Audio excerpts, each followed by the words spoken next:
Jadi ibu-ibu dan bapak-bapak yang dirahmati oleh Allah, gereja bukannya tidak tahu bahwa umat Islam diharamkan mengucapkan selamat Natal. Mereka tahu, tapi justru mereka menghendaki umat Islam ini melanggar akidahnya. Dengan cara yang halus seperti itu, umat Islam banyak yang terpancing. Maka ada kemudian umat Islam yang dari kelompok Islam liberal mengatakan umat Islam mengucapkan selamat Natal nggak apa-apa, karena menurut mereka saat itu umat Islam mengucapkan selamat atas lahirnya Nabi Isa alaihissalam. Ini kelompok jil beranggapan seperti itu. Di sisi yang lain ada kelompok juga di sisi yang lain mengucapkan selamat Natal berarti mengucapkan selamat atas lahirnya Tuhan Yesus. Ini sudah jelas merupakan suatu pelanggaran akidah. Yang kedua, kalau sampai kemudian dikatakan bahwa tidak mengucapkan selamat atas lahirnya Yesus dengan kapasitas Tuhan, tapi dikatakan mengucapkan selamat atas lahirnya Nabi Isa, inilah merupakan suatu jebakan mereka, di mana gereja pun sekarang ini sudah mulai menggunakan istilah-istilah bukan lagi Natal, tapi dengan istilah Maulid Nabi Isa alaihissalam. Ini jebakan mereka. Maka apakah benar bahwa Nabi Isa itu lahirnya 25 Desember? Ini yang saya kupas dalam buku saya. Kita umat Islam mengetahui bahwa Rasulullah SAW lahirnya persis 12 Rabiul Awal. Maka kalau dikatakan 25 Desember kelahirannya Nabi Isa, apa betul seperti itu? Tahun kemarin di televisi kita, di salah satu stasiun televisi, sudah ada pendeta yang menerima pertanyaan, karena saat itu dialog interaktif, menerima pertanyaan, apa benar Yesus dilahirkan 25 Desember? Ternyata pendeta yang satu itu menjawab tidak. Nah, apakah kemudian pada tahun ini nanti mereka juga akan berani untuk menyampaikan bahwa sebetulnya yang terjadi tidak seperti itu, bahwa Natal ini bukan kelahiran Nabi Isa?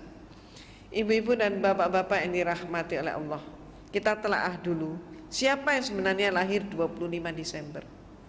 Menurut buku yang saya tulis ini, jelas-jelas sekali dipaparkan bahwa yang diperingati tanggal 25 Desember itu adalah kelahirannya Dewa Matahari.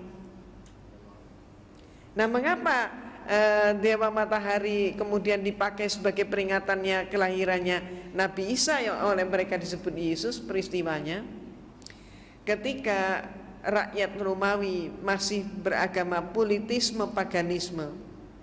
Hal ini berlangsung sampai abad keempat, di mana suatu bukti sejarah Kaisar Konstantin yang memimpin konsili Nizea yang diadakan di kota Nizea, maka disebut konsili Nizea. Konsili adalah konferensi atau bahasa lain muktamar. Ini bahasa Latin Romawi. Konsili Nicea yang diadakan pada tahun 325 Masehi melantik Yesus menjadi Tuhan. Jadi Konstantin melantik Yesus menjadi Tuhan, yang saat itu sebelumnya Yesus tidak pernah dinyatakan sebagai Tuhan. Dan sampai hari ini pun kalau ibu dan bapak mencermati seluruh Bible, tidak ada satu kalimat pun yang menyatakan Yesus sebagai Tuhan. Dia tidak pernah menyatakan sembahlah aku Tuhanmu. Hal itu tidak pernah terjadi. Kenapa? Karena fakta memang mengungkap, sejarah mengungkap Yesus dipertuhankan untuk pertama kalinya tahun 325 Masehi, dan yang melantik adalah Kaisar Konstantin. Nah, Kaisar Konstantin melantik Yesus menjadi Tuhan, memimpin konsili. Saat itu agamanya Konstantin belum Katolik. Jadi saat itu gereja masih ada satu saja, yaitu gereja Katolik. Belum pecah. Nanti pada abad pertengahan baru pecah, Katolik pecah menjadi Katolik dan Protestan. Jadi saat itu gereja yang ada hanya Katolik. Konstantin belum Katolik, dia masih politisme paganisme. Ketika terjadi kemelut pada Imperium Romawi, di mana Imperium Romawi hampir mengalami kepunahan, maka mereka pun mencari penyebabnya, para pembesar mencari penyebabnya. Apa penyebabnya? Maka saat itu kekaisaran menengarai penyebabnya adalah berbagai macam sembahan-sembahan yang mereka punyai tidak mampu mempersatukan bangsa Romawi. Jadi artinya agama mereka yang ada dianggap tidak kondusif. Maka kemudian Kaisar Romawi menerima masukan, karena dia pun sendiri telah melantik Yesus sebagai Tuhan. Dia menganggap keterangan-keterangan dari Paulus dan anak buah Paulus mengatakan ini ada sebuah agama yang mampu mempersatukan rakyat. Maka kemudian dari situlah Konstantin tertarik dengan Katolik untuk menyederhanakan Tuhan-Tuhan mereka yang berpuluh-puluh itu tadi. Termasuk misalnya yang Bapak Ibu kenal dan yang tidak asing dalam kehidupan orang-orang Romawi maupun di dalam pergaulan sehari-hari, kita kenal nama adalah Dewa Zeus yang dianggap sebagai dewa bapak. Bapak Ibu juga kenal istilah Dewi Jupiter, Aurora, Venus, maupun juga yang lain. Termasuk Bapak Ibu juga kenal dari film televisi atau film-film lain, Hercules termasuk itu, termasuk Xena termasuk itu. Semua itu adalah dewa dan dewi yang mereka sembah. Tidak mustahil tiap rumah mempunyai sembahan yang beda-beda. Walaupun di antara sembahan yang demikian banyak itu ada persamaannya. Di antaranya yang mereka sembah adalah Dewa Zeus. Ini yang paling populer. Selain itu juga ada dewa lagi yang sangat populer, yaitu Dewa Mitra, yang juga disebut Mitras atau disebut Dewa Ra. Ini sama, yaitu apa? Yaitu dewa matahari. Mereka beranggapan bahwa matahari ini adalah sesuatu yang sangat penting, dan mereka ketakutan kalau sampai matahari tidak terbit. Maka mereka menyembah matahari yang lahirnya oleh mereka ditempatkan setiap kali titik balik matahari. Jadi matahari mencapai titik balik selatan, berakhirnya musim dingin, masuk ke musim semi. Saat itulah mereka memperingati lahirnya dewa matahari, yang persis pada saat itu jatuhnya ditempatkan tanggal 25 Desember. Orang-orang Romawi terbiasa setiap tahun satu kali mereka pesta pora untuk menyambut lahirnya dewa matahari.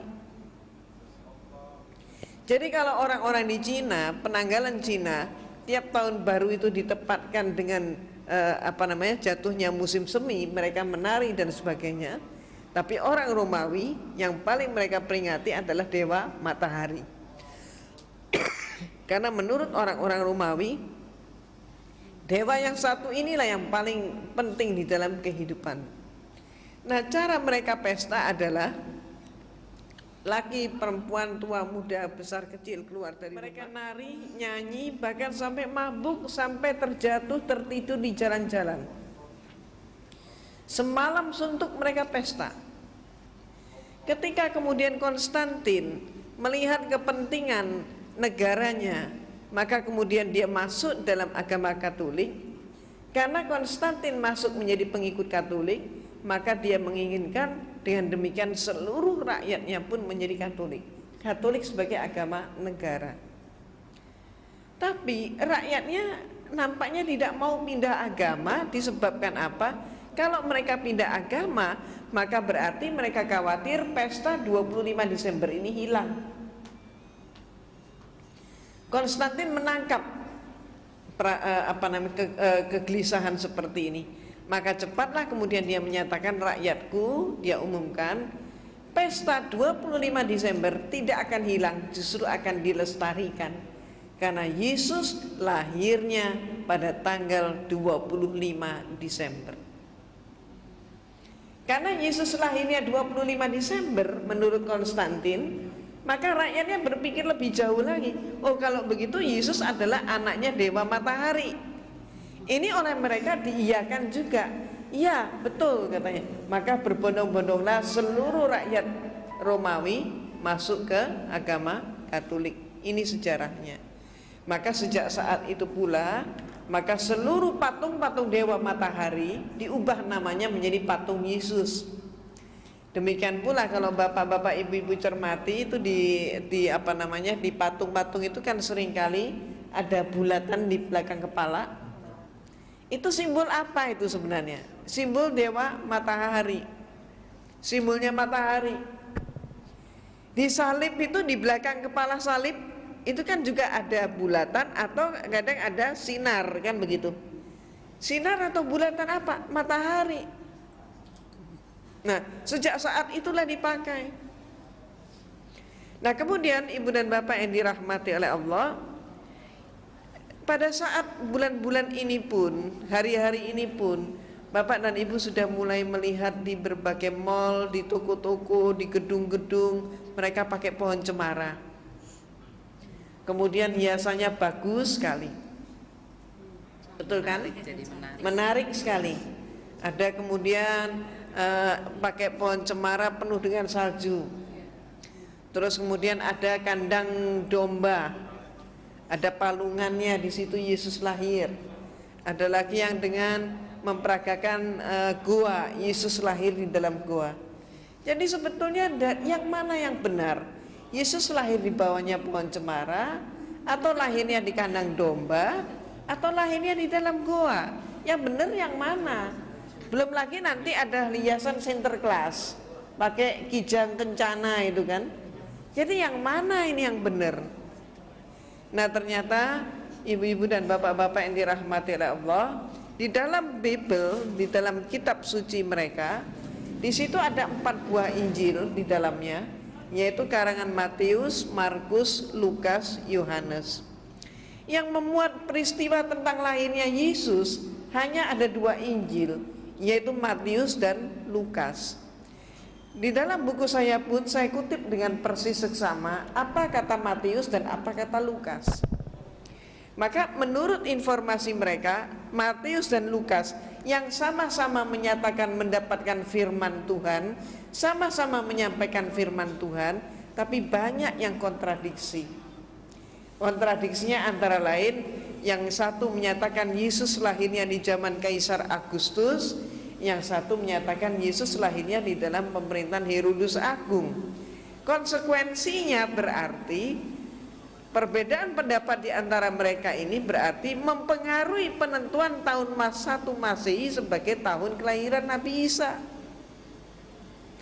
Dengan arti kata lain, tahun Masehi yang sekarang ini dipakai oleh umat manusia di dunia ini, termasuk kita juga pakai, yang katanya sekarang adalah tahun 2003 Masehi, ternyata salah hitung. Jadi Dionysius lah saat itu yang diperintahkan untuk membuat penanggalan, ternyata salah ngitung. Cuman kesalahan yang dilestarikan. Sementara kita sendiri punya tahun baru Hijriah, tapi seringkali nggak hafal kita tahun berapa sekarang. Ya paling cuman berapa orang yang tahu, nggak semuanya. Nah, ya kalau kita semua tahu, alhamdulillah. Nah, oh baru Idul Fitri ya, karena baru Idul Fitri jadi masih ingat. Baru kirim kartu. Karena baru kirim kartu ya, alhamdulillah. Nah, ibu-ibu dan bapak-bapak yang dirahmati oleh Allah, ada hal yang sama juga informasi Lukas dan informasi Matius. Samanya apa? Kedua mereka menyatakan Yesus lahir di malam hari. Ketika bintang gemerlapan, dan saat itu gembala menggembalakan ternak mereka ke padang rumput tengah malam. Nah, maka informasi ini coba kita analisis.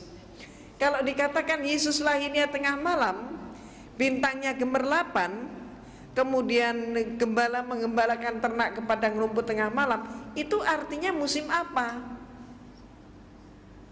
Gak mungkin salju ya. Gak mungkin salju kan? Maka kalau tidak ada salju, kenyataannya mengapa semua hiasan yang ada memakai salju? Betul kan? Ya. Jadi kalau bintangnya gemerlapan nggak mungkin salju turun. Itu pertama. Nah, yang kedua, Dikatakan gembala mengembalakan ternak mereka ke padang rumput tengah malam katanya. Kalau kenapa gembala kok digembalakannya tengah malam? Kenapa tidak siang hari? Semuanya lembur. Lembur. Katanya lembur saat itu belum dikenal. Kenapa? Ya kalau mereka menggembalakannya di pagi hari, siang hari, mereka tidak tahan dengan apa? Sengatan matahari di musim panas. Maka mereka menggembalakannya justru di malam hari saat musim panas. Tapi kalau musim dingin menggembalakan di malam hari, beku mereka.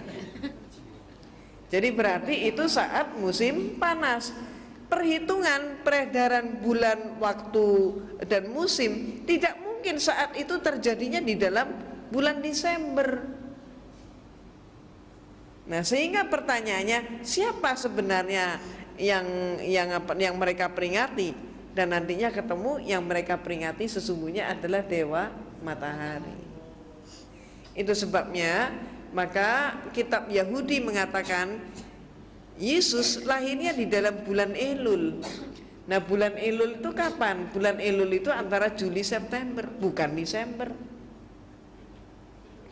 Kalau kitab suci Al-Quran, maka kita simak bersama firman Allah di dalam surat Maryam.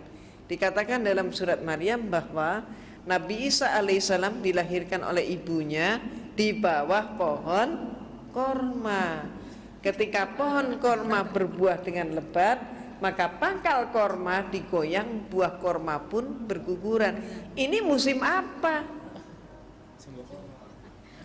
Musim korma berarti musim panas. Jadi alhamdulillah ibu dan bapak, bulan Agustus yang lalu saya mendapatkan anugerah dari Allah, saya bisa berumroh. Nah, maka ketika mengadakan perjalanan ke Sharjah, maka di sana saya masuk sebuah museum. Di halaman museum itu ada pohon korma yang berbuah lebat.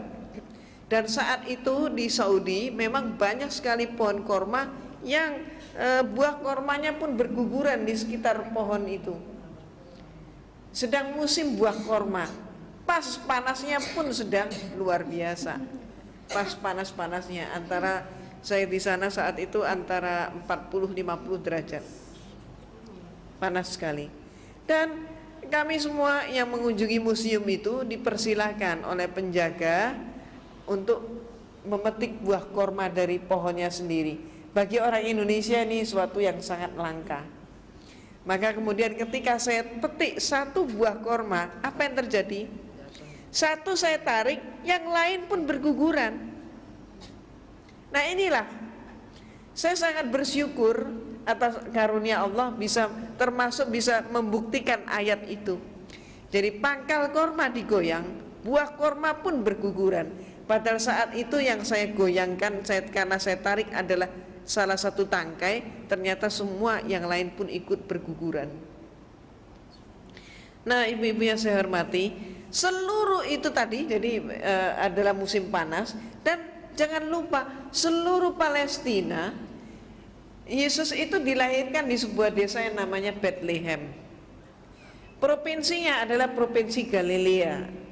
Ini adalah bagian daripada Yudea. Yudea adalah bagian daripada yang disebut sekarang Palestina. Seluruh Palestina nggak ada pohon cemara bisa hidup. Dari dulu sampai hari ini nggak ada satupun pohon cemara. Yang ada seluruh Palestina itu pohon korma. Maka pertanyaannya, dari mana ini pohon cemara ini? Ternyata peristiwanya ketika Imperium Romawi sudah kuat kembali, mereka ingin meluaskan imperiumnya, ingin menjajah ke Jerman. Maka saat itu yang dikirim oleh Romawi ke Jerman bukan dikirim serdadu. Ini termasuk yang harus kita amati. Jadi suatu invasi terhadap suatu negara tidak selamanya lewat tentara. Jadi penjajahan pun tidak selamanya penjajahan fisik. Ini yang harus kita amati. Demikian pula yang dikirim saat itu oleh Romawi bukan tentara, bukan serdadu, tapi yang dikirim ke Jerman adalah para pastor dari kelompok atau dari ordo Yesuit. Nah, pastor ini diberi perintah untuk menyelidiki orang Jerman menyembah kepada apa, agama mereka apa.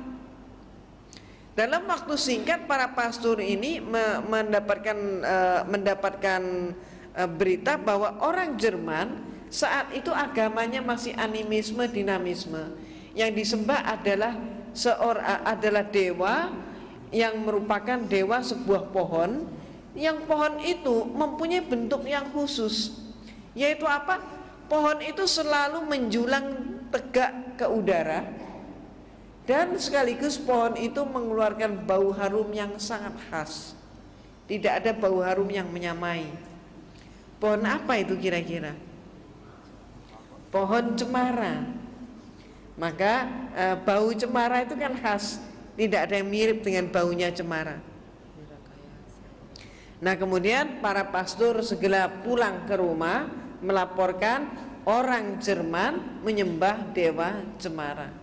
Maka kemudian Konstantin segera mengadakan rapat, dan kemudian hasilnya mengirim semakin banyak pastor ke Jerman. Armada pastor dikirim, perlunya apa? Untuk menyebar ke seluruh pelosok Jerman dengan mengatakan Yesus lahirnya di bawah pohon cemara. Karena orang Jerman menyembah pohon cemara, dikatakan Yesus itu lahirnya di bawah pohon cemara, maka rakyat Jerman kemudian berkesimpulan, oh kalau begitu tidak beda antara agamamu dan agama saya, katanya. Ternyata Yesus anaknya dewa cemara. Maka kemudian agama Kristen pun masuk ke Jerman. Ini yang terjadi. Nah, ibu-ibu dan bapak-bapak yang dirahmati oleh Allah, sekaligus nanti di sini bapak dan ibu akan mendapatkan tambahan wawasan bahwa ternyata Natal itu pun baru menjadi acara resmi gereja pada abad yang ke-5, sebelumnya tidak. Dan masih banyak informasi yang lain, termasuk ayat-ayat Bible yang sebenarnya menyatakan bahwa perbuatan untuk menyembah kepada patung, kepada orang berhala-berhala adalah perbuatan yang sangat dilarang oleh agama. Nah, dikatakan juga bahwa peringatan hari kelahiran itu tidak dikenal di kalangan mereka, tapi justru yang melakukan peringatan kelahiran adalah orang-orang yang dianggap sebagai orang-orang yang sesat, termasuk Herodus dan sebagainya, orang-orang kafir istilah mereka. Nah, sekarang pertanyaannya, dengan mengetahui bahwa muatan daripada 25 Desember Natal itu ternyata tidak benar, bertentangan dengan akidah kita, maka sekarang menjadi suatu pemikiran ulang hendaknya apakah kita juga ikut masih tetap mengucapkan selamat Natal. Sebab menurut fatwa MUI, menurut Buya Hamka almarhum, maka merayakan Natal ataupun berarti mengucapkan selamat Natal hukumnya haram. Mengapa diharamkan? Itu tadi sebabnya. Dan Kristen memang senantiasa berusaha untuk mempengaruhi kita umat Islam untuk melanggar akidah. Nah, ibu dan bapak, ini dahulu pemaparan saya. Silakan kita masuk dalam sesi tanya jawab terlebih dahulu.